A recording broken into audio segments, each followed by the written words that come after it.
Moments after the news hit, Bill Cosby collapsed. His team claimed it was from shock, but those close to him say it went much deeper. Malcolm-Jamal Warner's death didn't just shake his fans, it rocked the man who once saw him as a son. So what exactly did Cosby know, and why did his reaction cause such a stir within his private circle? Stick around, because what happened inside those prison walls once Cosby heard the news is almost too shocking to believe. Malcolm-Jamal Warner, the beloved face we all remember as Theo Huxtable from The Cosby Show, tragically passed away in a way that stunned millions. But it was Bill Cosby's response, the man who had mentored him on and off screen, that no one expected. According to a trusted source inside the prison, Cosby allegedly fainted after hearing the news of physical and emotional collapse that left more questions than answers. And now the world wants to know, was it pure grief? Or was it guilt, long-buried memories, or a secret he'd carried for years finally catching up with him? In today's video, we're going deep into what really went down in those very first moments after Cosby learned about the tragic loss. You'll hear exclusive reactions from those who were closest to both men, never-before-seen footage from Cosby's legal team, and the hidden story of their complicated bond from the glory days of primetime television to the cold silence that followed Cosby's dramatic fall from grace. We'll also take a closer look at the deep emotional connection between Bill and Malcolm-Jamal, a side of their relationship few ever witnessed, and why this loss might have been the emotional breaking point for Cosby. What Malcolm said in his final podcast will leave you stunned. And just wait until you hear who tried to block Cosby from attending the memorial. Yes, someone tried to keep him away. This isn't just a story about death. It's a story about silence, guilt, and the emotional wounds left by fame, scandal, and secrets kept hidden for decades. Buckle up, because things are about to get intense.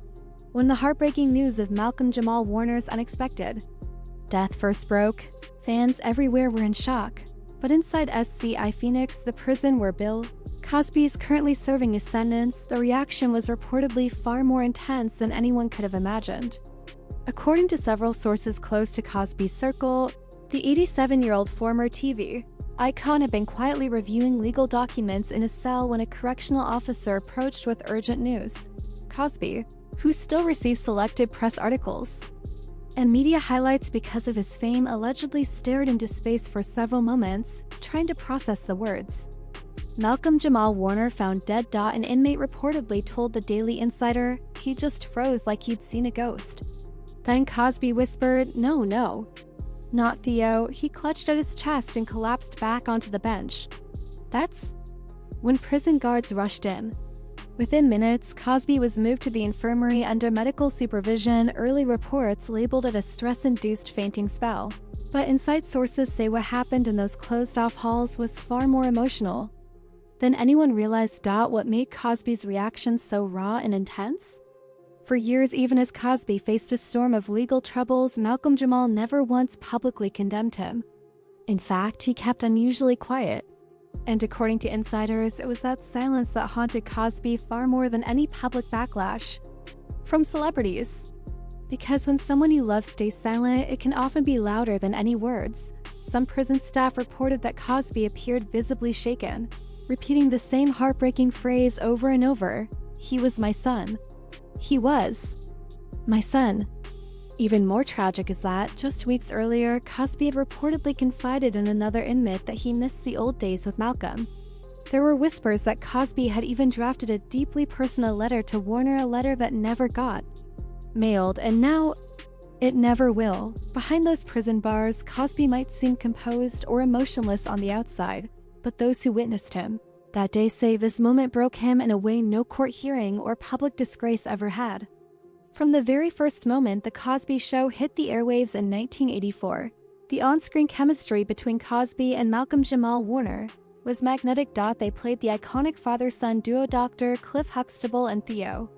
But off-screen, their relationship ran even deeper, more complicated, and in many ways more tragic than most fans ever knew. Crew members and insiders from the show's set have shared over the years that Cosby took Malcolm under his wing from day one. At only 14 years old, Malcolm was bright-eyed, curious, and eager to absorb everything. Cosby, already a legend in the entertainment world, stepped in as more than just a mentor. He became a protector, a father figure, and a gatekeeper to the industry. Veteran staff from the show even described Cosby as strangely obsessed with Malcolm.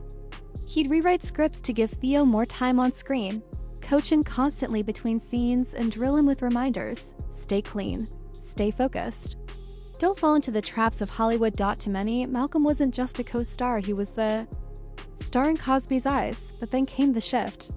As Malcolm-Jamal matured, he began to find his own voice, producing music, directing television, even dating high-profile stars like Regina King, and slowly, he started to pull away from Cosby. According to people close to the cast, there was a quiet tension brewing. It wasn't loud, it wasn't public, but it was there. And when the tidal wave of allegations hit Cosby in the media, Malcolm's silence grew even more deafening. Unlike castmates like Felicia Rashad, who fiercely defended Cosby, Malcolm kept quiet.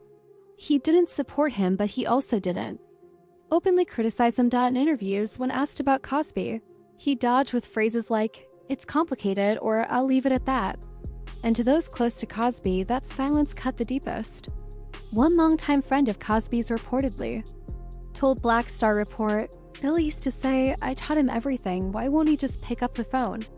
That once indestructible bond had fractured under the weight of scandal, shame, and possibly heartbreak. Yet even without a final reconciliation, the love between them still lingered. And that's exactly why Cosby's reaction to Malcolm's passing wasn't just about grief, it was devastation.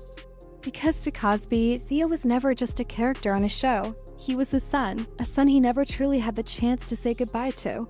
When the heartbreaking news of Malcolm-Jamal Warner's sudden passing hit the headlines, one of the very first names to trend alongside his was Regina King, and that was no coincidence. These two shared a bond that was deep, intensely private, and often surrounded by whispers and speculation. For years, fans quietly saw them as Black Hollywood's low-key power couple. Their love story began in the early 2000s, a pairing many described as soul deep. Two brilliant, award-winning artists, both shaped by the highs and lows of fame, betrayal, and pressure, finally finding peace in one another. But what most didn't realize is that their connection actually began much earlier. Insiders close to both Regina and Malcolm say their first meeting dates back to the 1980s. During the time Regina was filming 227, while Malcolm was the teen heartthrob on The Cosby Show. They didn't date then, just kids crossing paths, but there was always a quiet respect between them, an unspoken magnetic pull that never really faded. Years later, when they officially became a couple, the timing was tender. Regina had just finalized her divorce and was navigating life as a single mom. Malcolm had recently stepped out of the public eye after years of living under the spotlight. Their friends said the relationship wasn't just romantic, it was healing. Malcolm adored her son. Regina encouraged his music. They stayed under the radar, kept the media out, and genuinely believed they'd found something lasting. But in 2013, without warning, it ended, quietly and without drama. There were no public scandals, no bitter interviews, just a quiet fading. One minute they were walking red carpets together. The next vanished. Even Oprah couldn't get clarity. When Regina appeared on Super Soul Sunday, her answer was soft but loaded. You know, sometimes love just isn't enough. Timing matters. Malcolm never addressed it publicly, but according to people close to him, he never truly let go. One friend claimed that even after their breakup, he still kept photos of Regina and her son on his phone, and that anytime her name came up, his whole face would light up. So when Regina received the call that Malcolm had passed, she didn't respond like a distant ex. She reacted like someone who had just lost a piece of herself. Reports say Regina collapsed when she heard the news, and those in her circle say she's been in emotional chaos ever since. It marks the second soul-crushing tragedy she's faced in recent years, the first being the loss of her only son, Ian Alexander Jr., who died by suicide. But this time, the pain is layered. It's complicated. It's tangled in what ifs. What if they had reconnected? What if he had reached out? What if this was their second chance? Now, all of those what ifs are frozen in time. Too late, and a tearful tribute on Instagram now viral. Regina wrote, "I've lost many things in this life, but this one shattered me. Sleep well, my friend. My love, my light." Now, fans are rallying around a new cause, urging Netflix to release the limited series Regina and Malcolm have been quietly working on together. a dramatic biopic rooted in themes of love, loss, and legacy. It was meant to be their big returna. We to reconnect, to heal, to create together once more, no? It may become something else, entirely a love letter to the future they never got. A final chapter in a story that ended too soon. The moment the news of Malcolm-Jamal Warner's death broke, the world began to realize just how much more there was behind the headlines. Hollywood came to a standstill, especially the cast of The Cosby Show, who were left utterly devastated and in shock. For them, Malcolm wasn't just a fellow actor. He was family. Let's begin with Phylicia Rashad, who played his TV mom, Claire Huxtable. The bond between them went far beyond any script could ever hope to portray. Over the decades, Malcolm lovingly called her Mama Rashad, and every single year without missing a beat. He wished her a happy Mother's Day, so when she received the tragic news, it wasn't just the loss of a former co-star, it was the crumbling of an emotional connection that had lasted a lifetime. In a heartfelt public statement, Phylicia wrote, "I've known Malcolm since he was a boy, a bright, warm, and fiercely intelligent young man who grew into a grounded, deeply creative soul. The world was fortunate to have him, and I was blessed to call my son both on and off screen. But that was just the beginning." Raven Simone, who played Olivia Theo's little cousin on the show, went live on Instagram only minutes after hearing the news.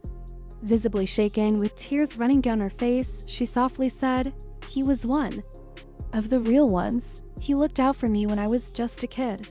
He warned me not to let Hollywood change who I was. I didn't listen to a lot of people, but I listened to him. I'm broken." Tempest Bledsoe, who played Vanessa Huxtable, shared a deeply emotional throwback photo, a behind-the-scenes snapshot from their final season. Her caption read, "We laughed until we cried in this moment, and today I'm crying for real. Rest easy, Mal, you were always the heart of our set." Even Bill Cosby, who has remained largely silent in the media since his legal troubles, released a brief but emotional statement through his legal team. "Malcolm was my son. I raised him on screen and watched him become a man. This is a loss beyond words." Then came Kashia Knight Puliamrudi, who took to her podcast just hours after the news broke. She shared a powerful memory from the filming of their final episode. Malcolm had quietly pulled her aside and told her, "Promise me, whatever happens in life, don't let the world harden your heart." Choking back tears, Kashia told listeners, "He lived by those words. He was the glue that held us together. I don't know how we'll go on without him." Outside the immediate cast, voices from Black Hollywood icons like Debbie Allen and Denzel Washington joined the outpouring of grief, each tribute echoing the same truth. Malcolm-Jamal Warner was never just Theo. He was a protector, a mentor, a quiet, steady force. Even a younger generation of stars like Zendaya and John Boyega took to social media, crediting Malcolm's presence on The Cosby Show as a major influence on their childhoods and creative journeys. And fans? They flooded the internet with the hashtag #ThankYouTheo, posting favorite scenes, sharing memes, and telling heartfelt stories of how Malcolm's presence on their TV screens helped them grow up with confidence, joy, and a stronger sense of identity. Sometimes it's the people you love the most who have the power to hurt you the deepest. And now, in the aftermath of Malcolm's passing, those closest to Regina are opening up about just how much this loss has reopened old wounds. One close friend reportedly told Essence, "Regina never stopped caring about him. What they had was real. She always believed they find their way back to each other, not necessarily in a romantic way, but as friends, as soul ties." And this is where the story becomes even more painful. Malcolm never married, and Regina has kept her love life mostly private in recent years. Still, there were quiet whispers across the industry at after parties, award shows, private dinners that the two had started reconnecting again around 2021 through mutual friends. Some insiders even claim they were back in touch, exchanging messages in the months leading up to his death. If that's true, it makes the heartbreak all the more crushing. Already grieving the devastating loss of her son, Ian Alexander Jr., too. Suicide in 2022, Regina is now forced to carry another unimaginable blow, one that she's keeping heartbreakingly close to the chest. According to someone in her circle, she's broken. The past 2 years have just been loss after loss. She's praying, she's writing, but she's not ready to talk about any of it, not yet. And fans feel that pain with her. Across Twitter and Instagram, thousands have sent Regina messages of love, comfort, and strength. Some wrote, losing your son and now your soulmate? God, please give Regina King peace. Regina and Malcolm. We're real, this one hits harder. She's endured too much. Protect her at all costs. At the same time, many are also calling for the Cosby Show cast to publicly stand by Regina. She was, after all, part of Malcolm's extended family in the industry. While Felicia Rashad, Keshia Knight Pulliam, and even Bill Cosby's estate have all issued heartfelt tributes mourning Malcolm, none have publicly acknowledged or reached out to Regina. Silence many fans find unsettling, but perhaps the most emotional and haunting piece in all this comes from a handwritten letter Malcolm reportedly left behind, found among his personal belongings. According to early, unverified reports from AT&Z Insider, the note said, "If I leave this world tomorrow, know that I loved hard, maybe too hard. Tell Regina I'm sorry for all the silence. She always deserved more." Whether confirmed or not, fans have embraced those words. They've taken them as a form of closure Regina may never receive. Fame, heartache, and now death. Malcolm-Jamal Warner may have left this world physically, but his light, his brilliance, and his legacy continue to echo across generations. From his groundbreaking portrayal of Theo Huxtable, which redefined what Black boyhood looked like for millions, to his influence as a poet, activist, and behind-the-scenes mentor, to the invisible emotional wounds he left behind in the hearts of people like Regina King. This wasn't just the death of a beloved TV star. It was the loss of a cultural giant, a man many leaned on in silence, even while he had no one to lean on himself. So let us remember Malcolm not just for the joy, humor, and brilliance he brought to our screens, but for the quiet battles he fought in the dark. Let's honor his legacy by checking in on our strong friends, by hearing the words they don't say, and by never assuming light means the absence of struggle. Rest in power, Malcolm. You will never ever be forgotten.